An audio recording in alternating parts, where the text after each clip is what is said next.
Breweries corporation మీద చేయడం జరిగింది. ఖచ్చితంగా అది చట్టం చేసినాం.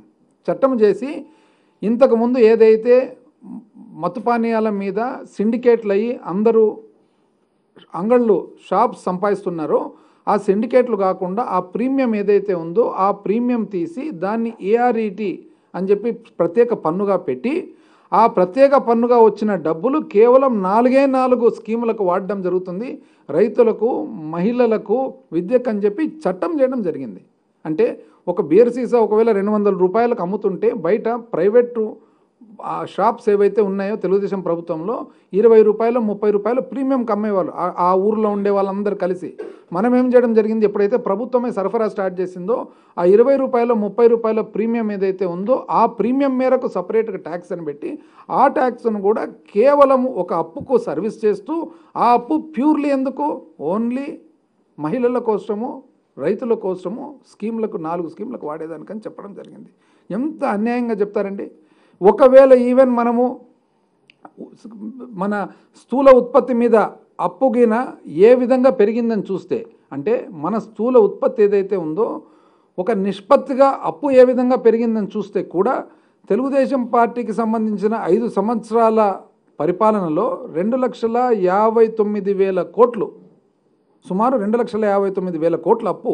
ఆ స్థూల ఉత్పత్తి ఆ 5 సంవత్సరాలకు చేస్తే 7.45 అంటే ఇంచుమించు 7.5% పెరిగినట్లు. ఈ 4 సంవత్సరాల్లో వైసీపీ ప్రభుత్వం వచ్చిన తర్వాత సుమారు 2,26,000 కోట్లు ఈ 4 సంవత్సరాల స్థూల ఉత్పత్తి మీద నిష్పత్తిగా తీసుకుంటే 5.2%. ఎవరు ఎక్కువ చేసినట్లండి అప్పు? ఎంత అన్యాయంగా, అసలు అవాస్తవాలు, అన్యాయంగా, అసలు చాలా very very sad, very sorry. అసలు సిఆర్డిఏ బాండ్లు అంట చాలా అసలు పెద్ద ఇదంట 10.3% కండి చేసిండేది.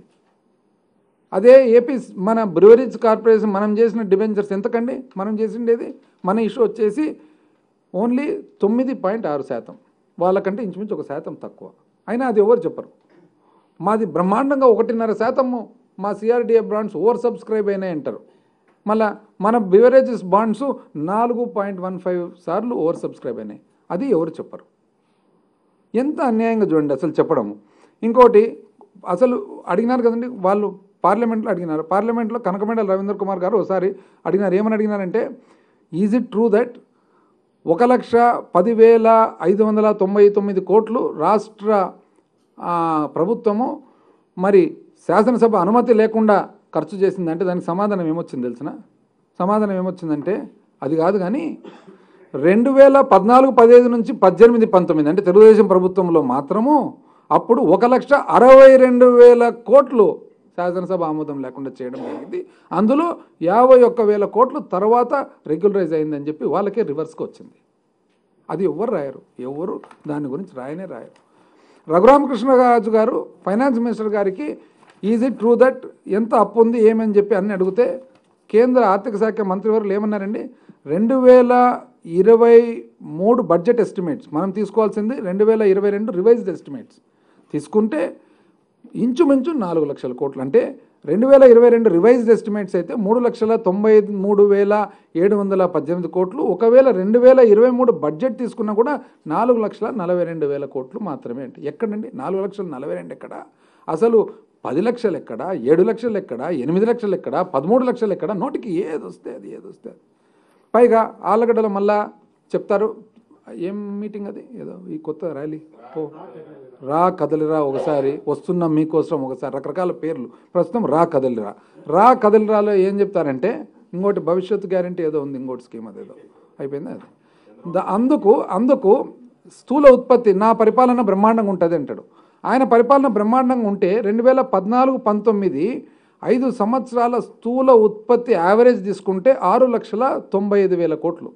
6,95,000 కోట్లు 5 సంవత్సరాల యావరేజ్ స్థూల ఉత్పత్తి. ఈ ప్రభుత్వం వచ్చిన తర్వాత 4 సంవత్సరాల స్థూల ఉత్పత్తి తీసుకుంటే యావరేజు 10,84,000 కోట్లు. ఏది ఎక్కువ అండి? ఎక్కడ 6,95,000 కోట్లు, ఎక్కడ 10,84,000 కోట్లు. కానీ బ్రహ్మాండంగా ఉంది మాది అంటారు అనమాట. పోనీ దానికి తగినట్లు వాళ్ళు ఏమంటారు వెంటనే, స్థూల ఉత్పత్తి పెరిగితే మళ్ళీ రెవెన్యూ కూడా పెరగాలి కదా. ఇది అందరికి వచ్చే ప్రశ్న. చెప్తా, అది కూడా చెప్తా. ఇప్పుడు రెవెన్యూ వాస్తవానికి ఎందుకంటే ఈయన కొత్త కాదు కదా చంద్రబాబు నాయుడు గారు, పాత ముఖ్యమంత్రి, ఇంతకుముందు ఆర్థిక శాఖ మంత్రి, 40 ఇయర్స్ ఇండస్ట్రీ. సో ఈ ఇండస్ట్రీ 1999 నుంచి 2004 వరకు చూస్తే రెవెన్యూ రాబడి 12.4% పెరిగింది. 2004 నుంచి 2009 రాజశేఖర రెడ్డి గారి ప్రభుత్వంలో రెవెన్యూ రాబడి 21.6% పెరిగింది. 2009 నుంచి 2014 కాంగ్రెస్ ప్రభుత్వంలో 14.4% పెరిగింది. 2014 నుంచి 2019 అంటే చంద్రబాబు నాయుడు గారి ఇంతకుముందు గవర్నమెంట్లో 6% మాత్రమే పెరిగింది. ఈ ప్రభుత్వం వచ్చిన తర్వాత 2019 నుంచి 23 వరకు చూస్తే 16.7% పెరిగింది. రెవెన్యూ రాబడి తప్ప మాట్లాడడానికి అవుతుందండి? ఎంత వచ్చింది మనకు రాబడి ఎంత వచ్చింది అనేది మార్చడానికి అవుతుంది ఫిగర్స్? బుక్స్లో అన్ని బుక్స్లో నీకెంత పన్ను వసూలు అయింది అనేది ఇది, నీకెంత పన్ను వసూలు అనేది ఇక్కడ క్లియర్గా కనపడేటప్పుడు ఇంకా ఎక్కడ 16% మన పెరుగుదల ఎక్కడ, కోవిడ్తో కూడుకొని 6% ఆయన పెరుగుదల ఎక్కడ? పోనీ అంతకుముందు చాలా అప్పుడన్నా పాపం యవ్వనంలో బాగా చేసినాడు ఏమంటే అప్పుడు 12, యవ్వనంలో 12, మన వృద్ధాప్యంలో 6, అయినా కూడా నా అంత బాగా బ్రహ్మాండంగా ఎవ్వరు చేయరని చెప్పి అంటాడు. పోనీ ఇంకొచ్చి ఉద్యోగాలు ఇస్తారంటే ఇప్పుడు బ్రహ్మాండమైన ఉద్యోగాలు అంట. ఈ ఉద్యోగాలు కూడా అది కూడా వేసినారు. ఎవరు? దీపేందర్ సింగ్ హూడా గారు ఒక ప్రశ్న వేసినారు. దీపేందర్ సింగ్ హూడా గారు ఇప్పుడు ఫార్మర్, ఐ థింక్ ఆయన ఇదనుకుంటా, former chief minister of Haryana. ఆయన దేశవ్యాప్తంగా ఫిగర్స్ ఎంత ఉంది అని చెప్పి, ఏది అన్ఎంప్లాయ్మెంట్ గురించి, ఈ ప్రావిడెంట్ ఫండ్ అకౌంట్స్ ఎన్ని ఉన్నాయని ఇస్తే ఆంధ్ర రాష్ట్రంలో 2018-19లో 44,86,000 ప్రావిడెంట్ ఫండ్ అకౌంట్స్ ఉన్నాయి.